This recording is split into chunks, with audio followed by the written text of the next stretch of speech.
Hello, मैं हूं किशन व्यास। आज आपके सामने लेके आया हूं ट्रांसफ़र प्रॉपर्टी एक्ट के टॉपिक। उसमें से एक इमूवेबल प्रॉपर्टी है। उस डेफिनेशन को अपन समझते हैं कि वो होती क्या है।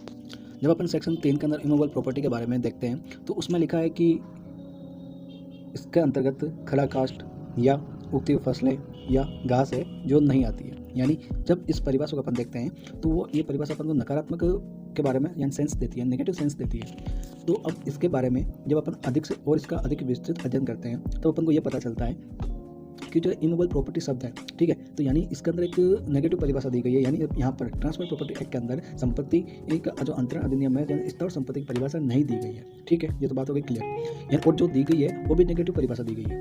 और कौन क्या दी गई है कि भाई अचल संपत्ति या खड़ा कास्ट, उगती फसलें या घास है वो नहीं आती है। अब अगर कोई भी एक ऐसा वृक्ष है यानी कास्ट है और कास्ट है या नहीं है तो ये दो बातों पर निर्भर करेगा। पहली बात कि अगर वो जो कास्ट है वो कौन सी श्रेणी का है यानी कौन सी श्रेणी से संबंधित है। दूसरा कि ये अगर सामान्य रूप से अगर देखा जाए तो इसका जो प्रयोग होने वाला यानी जो कास्ट का प्रयोग होता है वो किस और होता है यानी किस प्रयोग में वो लाया जाता है। तो ये दो परिस्थिति होती है, पहला कि किस श्रेणी से है और दूसरा कि इसका प्रयोग क्या है।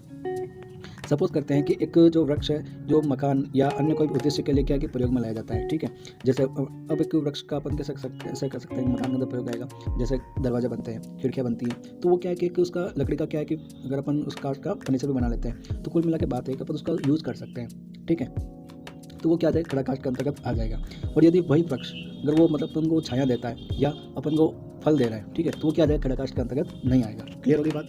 ठीक है, अब आगे बढ़ते हैं। अब इसके अंदर क्या है कि अपन कह सकते हैं कि जो शीशम का वृक्ष हो गया या साल हो गया, सोगान हो गया, तो ये खड़ा काष्ठ की जो श्रेणी है उसके अंतर्गत देखे जाते हैं। ठीक है, अब इनका प्रयोग अगर फर्नीचर निर्माण में हो रहा है, ठीक है, यानी कल अभी अपन ने बात की थी कि खिड़कियों में, दरवाजे में या फर्नीचर निर्माण में काम हो रहा है तो वो खड़ा काष्ठ के अंतर्गत आएगा। तो इन सब का फर्नीचर के अंदर उपयोग होता है तो वो खड़ा काष्ठ के अंतर्गत आता है। अगर जैसे सपोज करते हैं कि जैसे एक आम का पेड़ है, ठीक है, तो आम का पेड़ क्या है कि अपन को फल देता है और जब तक वो फल दे रहा है या उसकी छाया मिल रही है अपन को तब तो वो खड़ा काष्ठ नहीं है। और वही फल जो आम का पेड़ है और वही उसका अपन अगर सपोज करें उसका फर्नीचर बना लेवे, ठीक है, तो वो क्या हो जाएगा कि वो फल देते हुए भी उसका क्या हो जाएगा, फर्नीचर के अंदर ले लिया तो वो खड़ा काष्ठ श्रेणी के अंतर्गत उसको काउंट कर लिया जाएगा, मान लिया जाएगा।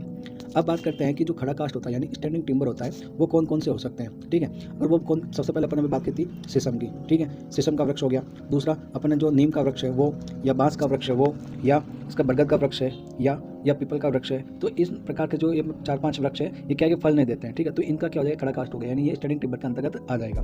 दूसरा कि अगर कोई भी स्टैंडिंग टिम्बर है और वो इमूवेबल प्रॉपर्टी के अंतर्गत क्यों नहीं है, ठीक है, तो खड़े काष्ठ को अचल संपत्ति नहीं माने जाने का जो कारण है वो काष्ठ को क्या है कि जमीन से उसको जुड़ा हुआ नहीं मानते हैं, संलग्न नहीं मानते हैं। और यदि खड़े काष्ठ को अचल संपत्ति मान भी लेते हैं, ठीक है, तो वो काष्ठ को अचल संपत्ति के साथ अंतरण मान लिया जाता है। ये इसका एक मतलब अपन कह सकते हैं कि एक इंपॉर्टेंट पॉइंट है।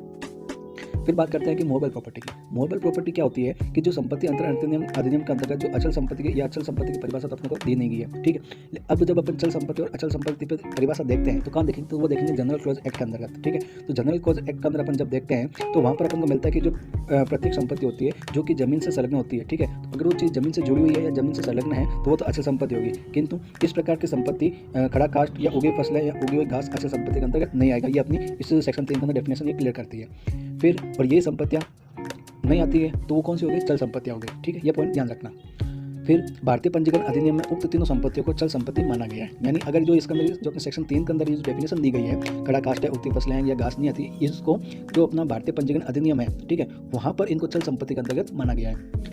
अब अपने पास में एग्जाम के अंदर क्वेश्चन आता है कि क्या ये चल संपत्ति है, क्या ये अचल संपत्ति, यानी कौन सी चीज़ चल होगी, कौन सी चीज़ अचल होगी, उसके बारे में अपन एक लिस्ट तैयार कर लेते हैं ताकि आपने को याद रहे। तो पहले अपन लिस्ट देखते हैं चल संपत्ति की। चल संपत्ति के अंदर आता है खड़ा काष्ठ, दूसरा उगी फसलें, तीसरा उगी हुई घास, चौथा पूजा का अधिकार, पांचवा रॉयल्टी पाने का अधिकार, छठा भरण पोषण के अधिकार की वसूली, सातवां सरकारी प्रोमिसरी जो नोट होते हैं वो, आठवां लगान के जो बकाया की वसूली होती है वो, नौवां एक ऐसी मशीन जो स्थायी रूप से तो क्या है जमीन से संलग्न नहीं है। ठीक है, ऐसी मशीन है परंतु स्थायी रूप से क्या है जमीन से जुड़ी हुई नहीं है ये। ठीक है, तो वो चल संपत्ति के अंतर्गत देखा जाएगा।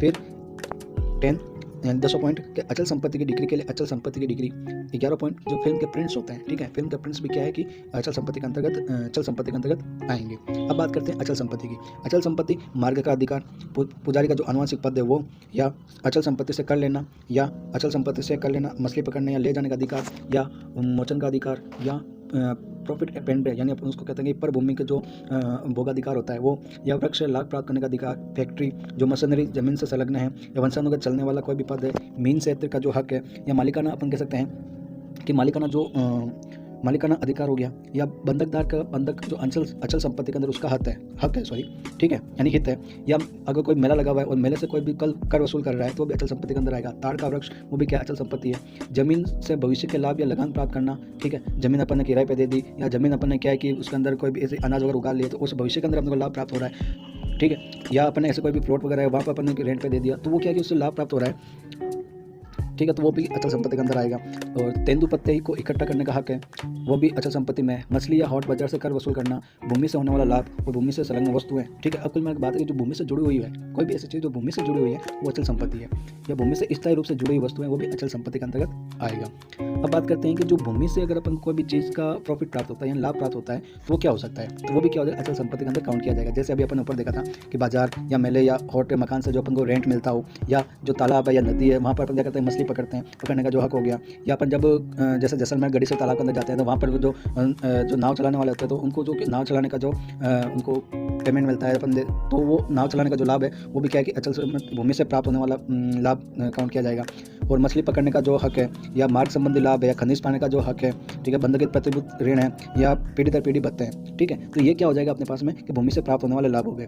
अब क्या कि जो भूमि है अचल संपत्ति है, तो ये भी क्वेश्चन है, तो केवल जमीन का ऊपर यानी जो धरातल वाला हिस्सा है, ठीक है, वही भूमि के अंदर काउंट किया जाएगा, और जो जमीन का नीचे वाला हिस्सा है, ठीक है, तो वो भूमि के अंदर काउंट नहीं किया जाएगा, ठीक है। या तो अपन कह सकते हैं कि जो जमीन का ऊपरी वाला हिस्सा है वो अचल संपत्ति के अंदर काउंट होगा, और जो जमीन का धरातल है नीचे का स्थित है, जैसे इसके अंदर तालाब है या कोई भी भूमि है, वो इसके अंतर्गत नहीं आएंगे, ठीक है। तालाब भूमि नहीं है, लेकिन जब तालाब में मिट्टी होती है और वो उसका पानी सूख जाता है और उसके अंदर पूर्ण रूप से मिट्टी हो जाती है तो वो क्या आ जाएगा, अचल संपत्ति के अंतर्गत आ जाएगा, ठीक है। क्लियर हो गया।